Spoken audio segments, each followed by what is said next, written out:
Good evening friends. आज हम UGC net के पेपर 1 के यूनिट 5 में हमने इससे पहले बतलाया था जो रीजनिंग क्या है, रीजनिंग के क्या प्रकार हैं, कितने प्रकार हैं, और अक्षर श्रृंखला और क्या कहते हैं संख्या, नंबर सीरीज। अक्षर श्रृंखला का एक प्रश्न था जिसे हमने पूर्व के क्लास में बतलाया था, जो शायद कम समय के अभाव में उसे हमने बतलाया था, परंतु एक अच्छे स्वरूप में उसे नहीं कर सका था। एक दो प्रश्न उसका हम देख लेते हैं, फिर उसके बाद हम कुड और रिलेशनशिप पढ़ेंगे। तो एक दो प्रश्न उसको हम देख लेते हैं जो लेटर सीरीज से रिलेटेड है, लेटर सीरीज से रिलेटेड था। एक प्रश्न जो हमने बताया था उसमें कुछ कमेंट था कि इसे हम स्पष्ट रूप से नहीं समझ पा रहे हैं, इसलिए हम इसे फिर से कर दे रहे हैं ताकि समझ में आ जाए फिर से। और विशेष रूप से ऐसे प्रश्नों को बनाने के लिए आपके पास अपनी जो लॉजिक है उसे लगाना पड़ता है और उसको प्रेजेंट ऑफ माइंड्स के रूप में उसे अपने तरह से प्रश्न के अकॉर्डिंग सोचना पड़ता है कि प्रश्न हमें क्या कह रहा है या हमसे क्या ढूंढवाना चाहता है, क्या खोजवाना चाह रहा है। प्रश्न की भी कुछ क्वेरीज होती है उसी के अकॉर्डिंग।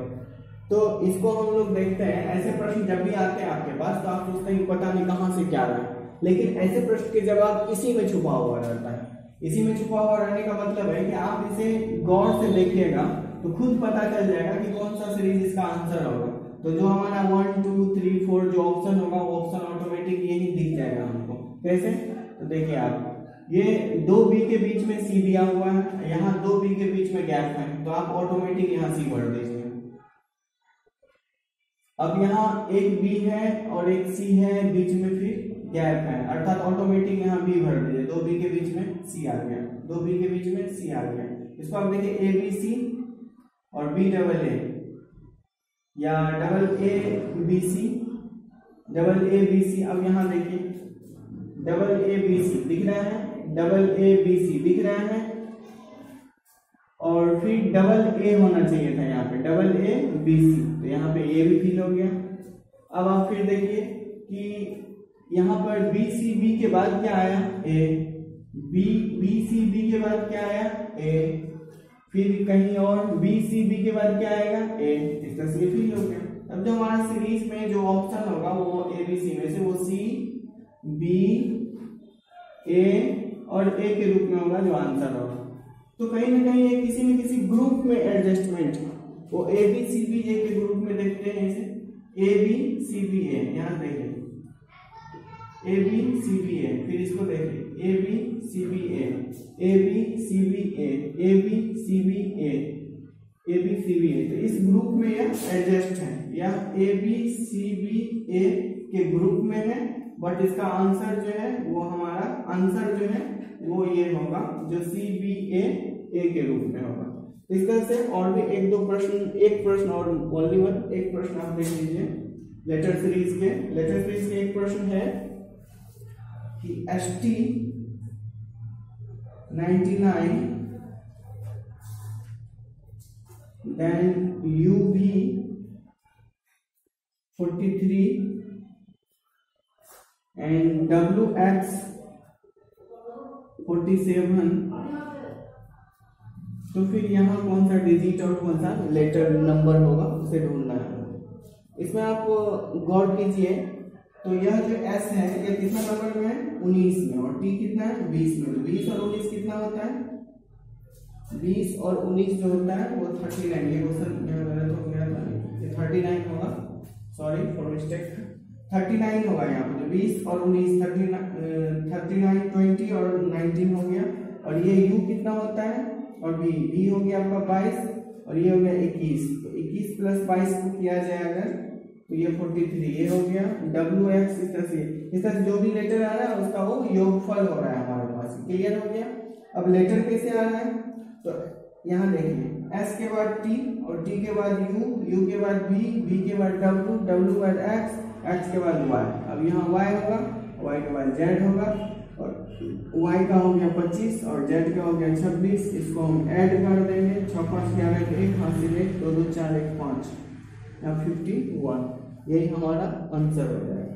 तो इस तरह से हम जो भी कोड आएगा, जो लेटर कोड और नंबर कोड कभी कभी एक साथ आ सकता है, वो इस रूप में आएगा। और ये जो लेटर कोड है, ये सीरीज है, इसे भी आप बहुत ध्यान से देखें। इस तरह से संबंधित प्रश्न अधिकांश रूप से आने की संभावना होती है नेट के एग्जाम में। इससे पहले यह सीरीज पूछा भी जा चुका है, अतः पेपर 1 में यह प्रश्न आने की बहुत ज्यादा संभावना है। इसे आप जरूर समझ लीजिएगा। अगर फिर भी नहीं समझ रहे हो तो आप हमें कमेंट कीजिएगा, फिर हम स्पष्ट रूप से इनसे और भी ज्यादा प्रश्नों के बेस पे इसे बताने का कोशिश करेंगे और ज्यादा समझाने की कोशिश करेंगे। अब हम आते हैं, हमारा दूसरा पॉइंट है कूट, जो कोड के रूप में है। यह कोड क्या है?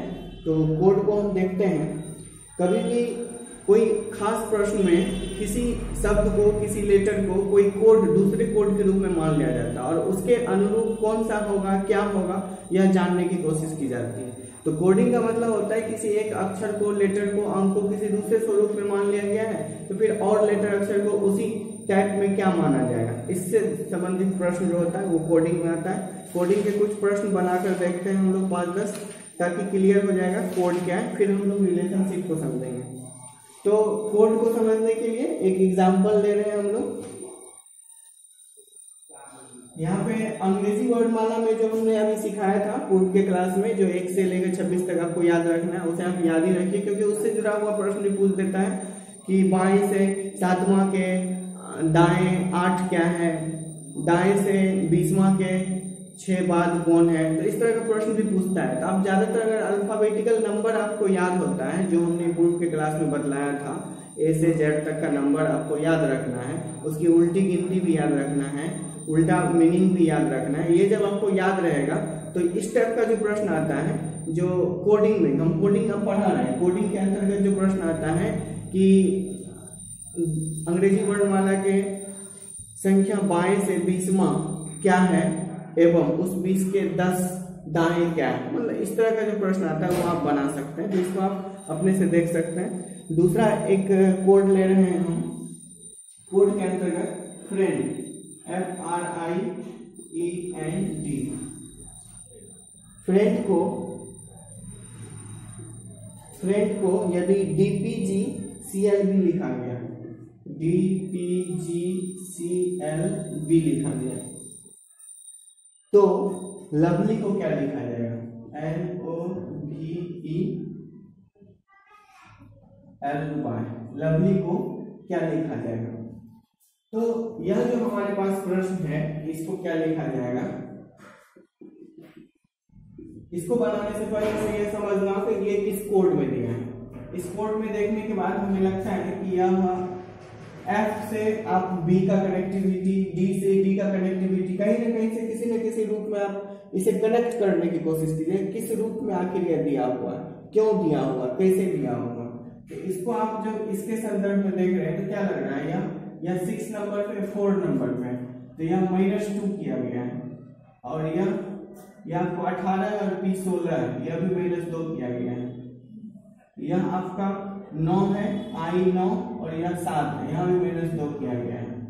तो इस सीरीज में अगर लास्ट को मिला के देखते हैं आप D और B को, तो D 4 है, B 2 है, यहाँ भी -2 गया, ऑल टू ऑल -2 किया होगा, तब इसको भी हम ऑल टू ऑल -2 कर देंगे। L -2, L है हमारा 12 पे, तो -2 करेंगे 10 होगा, 10 हमारा क्या होगा, J होगा।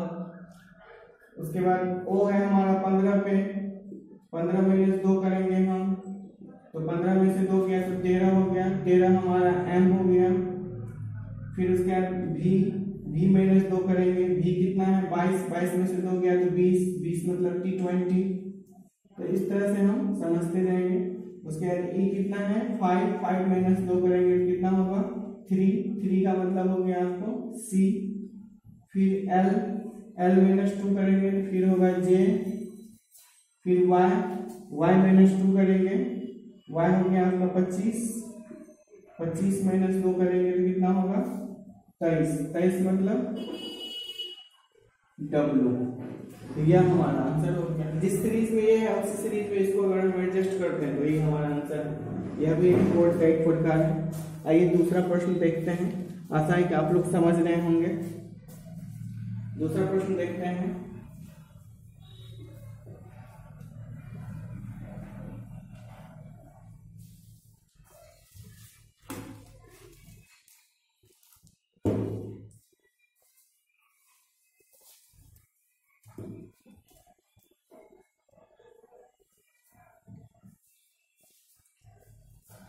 सॉरी फ्रेंड्स, दूसरा प्रश्न है हमारे पास जो RADH है, RADHA। अगर राधा को AHDAR लिखा जाता है, DAR लिखा जाता है, तो सुमन को क्या लिखा जाएगा? सुमन को क्या लिखा जाएगा? इसमें हम देखते हैं कि ये हमारा A को इधर कर दिया गया, फिर H को शुरू कर दिया गया, फिर D को कर दिया गया, फिर A को कर दिया गया और फिर R को कर दिया गया। इसी सीरीज में आप भी कर लीजिए। हो गया। N को पहले, तो पहला हमारा N हो जाएगा, उसके बाद हम A ले लेंगे, फिर उसके बाद हम M ले लेंगे, फिर उसके बाद हम U ले लेंगे और फिर उसके बाद हम S ले लेंगे। इस तरह से हमारा जो सीरीज, उसी सीरीज में हमारा जो भी आएगा वो आंसर होगा, यही हमारा आंसर होगा। दूसरा प्रश्न लेते हैं, आप समझ रहे हैं। अब दूसरा कोई प्रश्न लेते हैं हम। ये सारे प्रश्न कोडिंग का है, आप विशेष रूप से इसे कोडिंग के अंतर्गत समझने की कोशिश कीजिएगा। ये सारे प्रश्न कोडिंग के हैं और कोडिंग से जुड़े हुए जो प्रश्न हैं इसी रूप में आपको मिलेंगे नेट के पेपर 1 में। अब इसका दूसरा प्रश्न हम देखते हैं।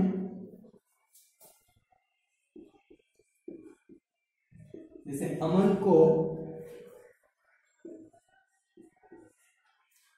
अगर ZM लिखा जाता है तो सोनी को क्या लिखा जाएगा? तो A का अपोजिट क्या होता है?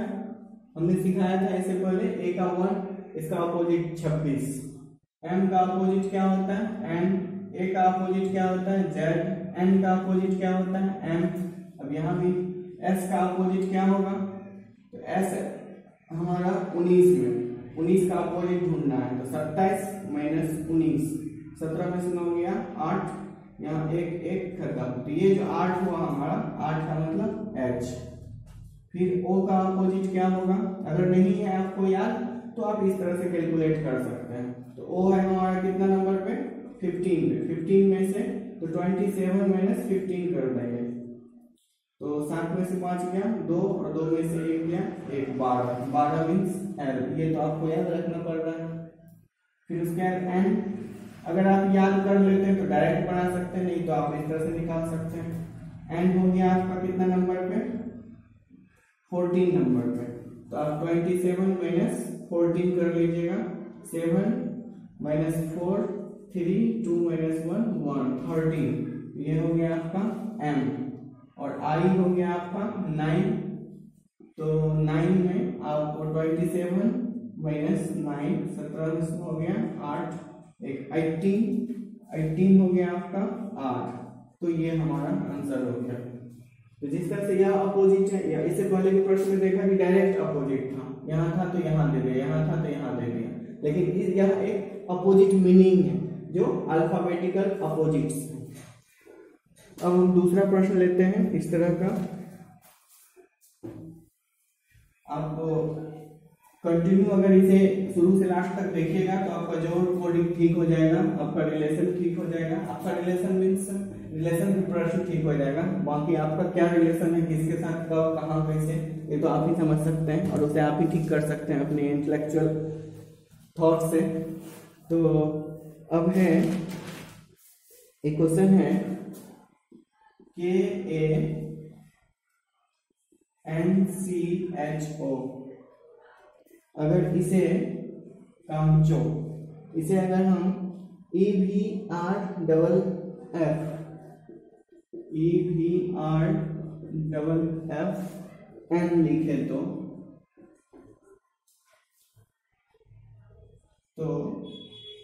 BARUNA को क्या लिखा जाए?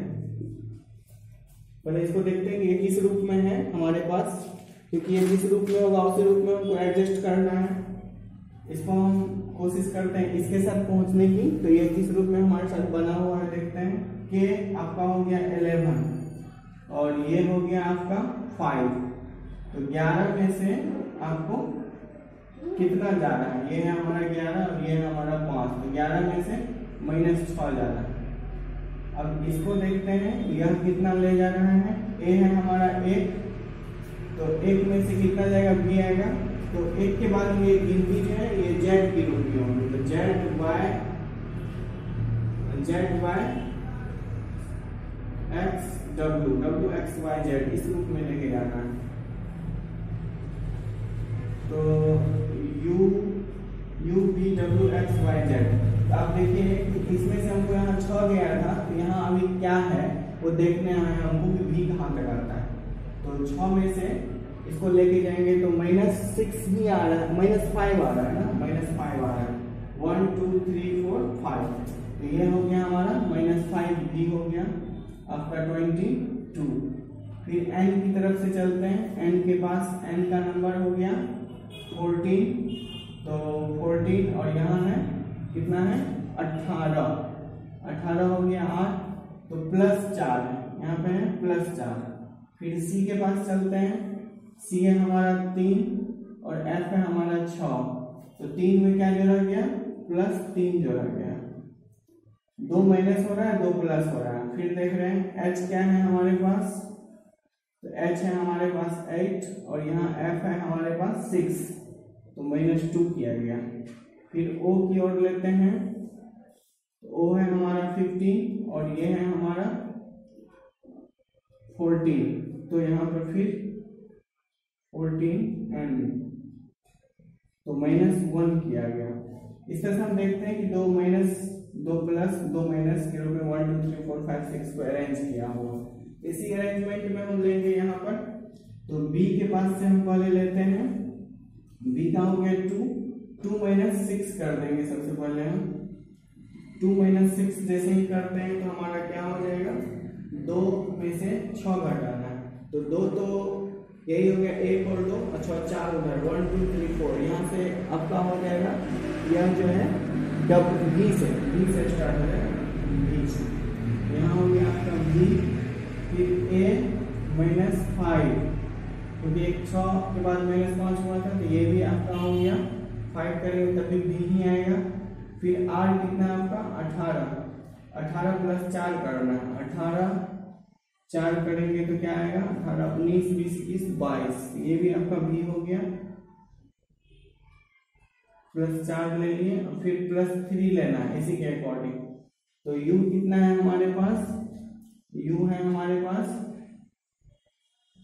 21 प्लस 3 24 हमारे पास क्या आ जाता है, w x आ जाता है, 24 हो गया x। फिर n है हमारे पास 14 में हम क्या करेंगे, -2 करेंगे, 14 में 2 तो l हो गया हमारे पास 12, मतलब 12। और फिर a -1 करेंगे तो z आ जाएगा, तो ये हमारा आंसर हो जाएगा। इस तरह से हम इस कोड की जो कोड हमें दिया हुआ है उसी के अनुरूप हम तैयार करते हैं, यही है कोडिंग। तो कोडिंग में इस टाइप के ही प्रश्न अधिकांशतः पूछे जाते हैं। अब विशेष रूप से इसे देखिए और समझिए, इस तरह के हम और भी प्रश्न को आपके सामने रख रहे हैं।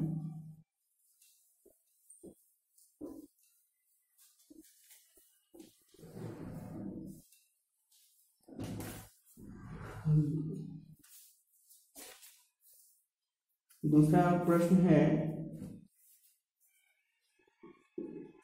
JUG को यदि FH TV और IK लिखा जाता है तो NAP को क्या लिखा जाएगा। तो J जो है हमारा 10 नंबर पे, ये है हमारा 6 नंबर पे, ये है 8 नंबर पे। तो आप देखिए कि J के अकॉर्डिंग ऐसा क्यों किया गया है। तो यह जो है हमारा अब J जो है 10 नंबर में है, तो इसको इसके बीच में क्या सब है, I और K के बीच में है J हमारा, वहां से लिया गया। U किसके बीच में है, T और V के बीच में है। G किसके बीच में है, F और H के बीच में। तो आपका N है, तो N किसके बीच में होगा उसको सबसे लास्ट में रखना है हमको। तो N किसके बीच में होगा, M O के बीच में। N किसके बीच में होगा, N किसके बीच में होगा, A होगा Z और B के बीच में। और P किसके बीच में होगा, तो P जो होगा O और Q के बीच में। तो ये हमारा आंसर हो जाएगा। इस तरह से आप किसी भी सीरीज को आप बना सकते हैं, किसी भी सीरीज को आप कर सकते हैं। इसी टाइप का प्रश्न आएगा, आप कोशिश कीजिए कि इसको समझने की। इस टाइप के प्रश्न को स्टडी करने से आपका पेपर 1 का जो न्यूमेरिकल ये जो क्वेश्चन पूछा जाएगा रीजनिंग, ये कम से कम ये कंप्लीट हो जाएगा।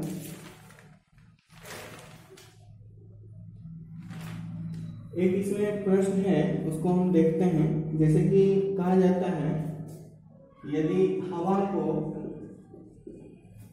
हवा को जल कहा जाए और जल को हरा कहा जाए और हरा को धूल कहा जाए और धूल को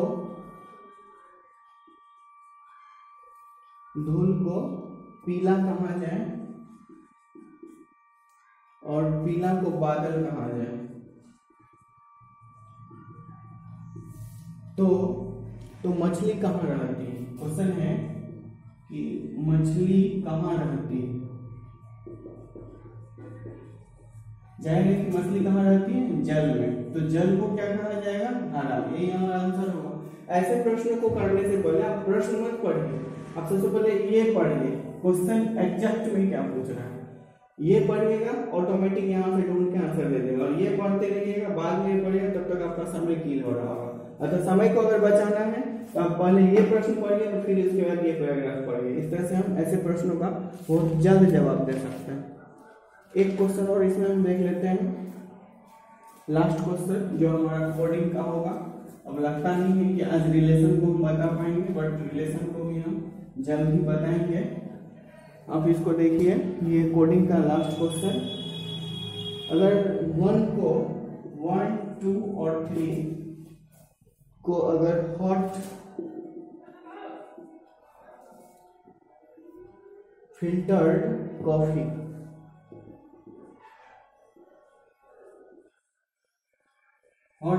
कॉफी कहा गया है, और अगर 3, 5 और 6 को वेरी हॉट डे कहा गया है, वेरी हॉट डे कहा गया है, और 5, 8 और 9 को यदि डे एंड नाइट कहा गया है, डे एंड नाइट कहा गया है, तो वेरी का मीनिंग क्या होगा। वेरी का मीनिंग कौन सा लेटर होगा, ये ढूंढना है। अब यहाँ देखिए, ऐसे प्रश्नों में क्या करिए कि इसको इसके साथ कंपैरिजन कीजिए। यहाँ अगर आपको हॉट दिख रहा है, यहाँ भी हॉट दिख रहा है, तो कहीं ना कहीं ये हॉट अगर ये दोनों में है तो यहाँ भी कुछ लेटर होगा जो दोनों में होगा, तो वो है आपका ये 3। देख लीजिए, अर्थात हॉट जो है वो 3 के लिए है दोनों में। अब इसको कॉमन कीजिए, तो यहाँ और यहाँ अगर दोनों में कुछ दिख रहा है तो वो डे है और यहाँ भी डे है। तो यह जो डे है हमारा, यह डे है, तो यहाँ भी इस और इस लाइन में कॉमन करते हैं, तो ये हमारा, सॉरी, इस लाइन को कॉमन करते हैं, तो इसका 5 है और इसका भी 5 है हमारे पास। तो हमको खोजना है कि वेरी, तो वेरी कहाँ है, वेरी हॉट डे में। तो डे का हमको खोज लिए हैं हम कि डे का जो है वो हमको 5 मिल चुका है, और हॉट का जो है वो हमको 3 मिल चुका है। तो वेरी हॉट डे जो है यह हमारा 3, 5 और 6 की बात करते हैं। इसे बच कौन रहा है, 6। अतः वेरी का मीनिंग जो है वो 6 हमारा आंसर होगा। इस तरह से अगर यह डिजिट के जगह पे लेटर पे दिया हो तो इसी तरह से मैच करना है। मूल चीज है सीखना, क्योंकि आप अगर सीख जाते हैं तो इस तरह के प्रश्नों को आप कभी भी डील कर सकते हैं। और जब सीखते नहीं है हमेशा परफेक्ट रहेंगे, वो इसी टाइप का क्वेश्चन है जो हम पढ़ते हैं। लेकिन ऐसा नहीं होता है, ये जो मैथमेटिकल रीजनिंग होता है या मैथमेटिक्स होता है, इसमें वही टाइप का प्रश्न आता है, वो प्रश्न नहीं आता है।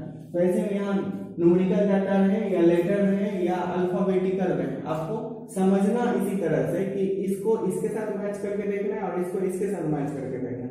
अगर दोनों एक दूसरे के साथ मैच हो रहा है, कहीं ना कहीं दो लेटर मैच हो रहा है, तो उस दोनों लेटर को छोड़ के शेष जो बच रहा है वो हमारा कहीं ना कहीं आंसर को इंडिकेट कर रहा होगा। दोस्तों अब फिर हम दूसरे वीडियो में रिलेशनशिप को बता रहे हैं। फिलहाल अभी हमारा जो तर्क के प्रकार हो गया और संख्या हो गया, सीरीज और लेटर सीरीज हो गया, कूट भी हो गया। अब हम रिलेशन को बता रहे हैं आपको दूसरे किसी वीडियो में जल्दी। Thank you for watching friends.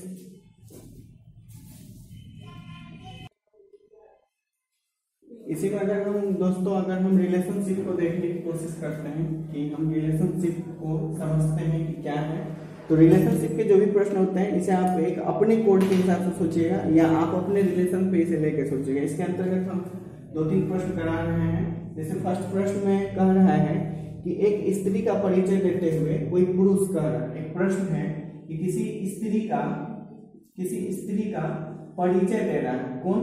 तो कोई पुरुष दे रहा है। कोई पुरुष जो है वो इसके बारे में इंट्रोड्यूस करा रहा है। किसी स्त्री का एक परिचय देते हुए एक पुरुष कह रहा है, यह पुरुष स्त्री का इंट्रोडक्शन में कह रहा है कि इसका जो है पिता, पुरुष कह रहा है इसके बारे में कि स्त्री का जो पिता है वह पिता जो है वो मेरी माँ का इकलौता पुत्र है। इसकी माँ का इकलौता पुत्र होगा तो आखिर यही होगा, इकलौता पुत्र है तो यही। तो कह रहा है कि इकलौता पुत्र है, तो उस स्त्री से पुरुष का क्या रिलेशन?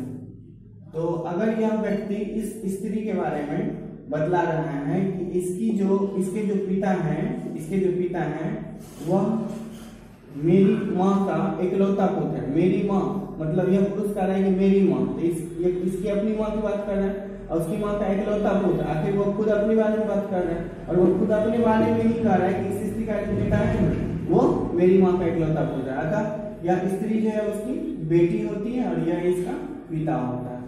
तो यह प्रश्न है, आप इसे देखिएगा। एक स्त्री का परिचय